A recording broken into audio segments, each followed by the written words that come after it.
Hello everyone. Have you ever eaten bread that was so good you still remember it? These days, 소금빵, salt bread is very popular. And last year, 계란빵, egg bread, was chosen by CNN as one of the top 50 breads in the world. It looks yummy, right? But today I want to tell you about very special kind of bread. Not the kind you buy at a bakery, not the kind you post on Instagram. It's the kind of bread that fills your heart and your life, not just your stomach. One day, Jesus and his disciples were exhausted. They wanted to go somewhere quiet to rest. But when they arrived, a huge crowd was already there, waiting for them.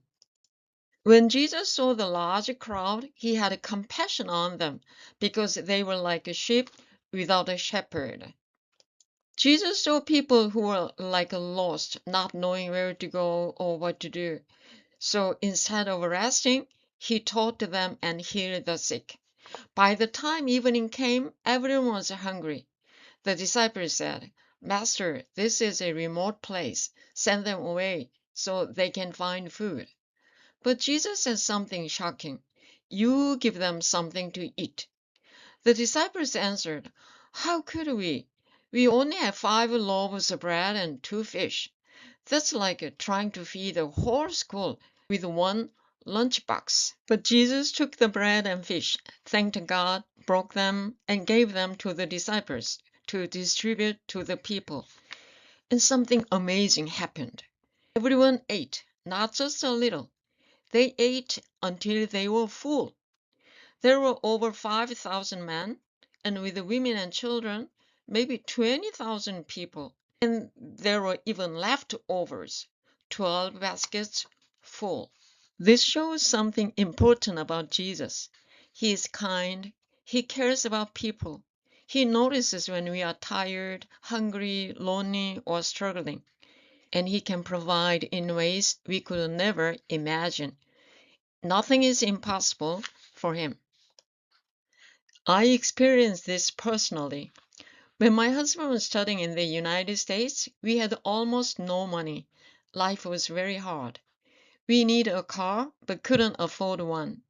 Then one day, my husband's friend gave us his car for free. He got a good job in Korea. He had a plan to sell the car to cover the moving expenses, but his company paid it, so he didn't need to sell it. We still appreciate his generosity, but at that time it felt like a miracle for us. Later, when we calculated how much everything cost, tuition, living expenses, it was an amount we could never have paid ourselves.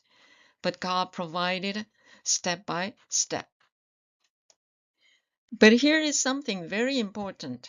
Jesus does not want us to follow him only because he gives us things.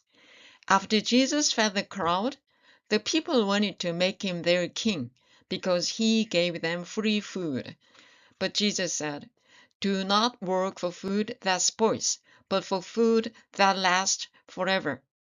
Then he said, "I am the bread of life. Whoever comes to me will never be hungry, and whoever believes in me will never be thirsty."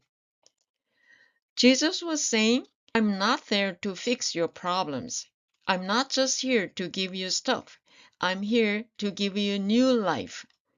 When we believe in Jesus, our sins are forgiven and God becomes our Father. That relationship is what truly fills us. Let me tell you a short story. A rich man visited an orphanage at Christmas. He told the children, "Go to the toy store and choose any toy you want." All the kids ran excitedly to pick toys, but one boy stayed behind. The man asked, "Why don't you want a toy?" The boy said, "I don't want a toy. I want a father. Will you be my father?" The man was so moved that he adopted the boy. Now think about this.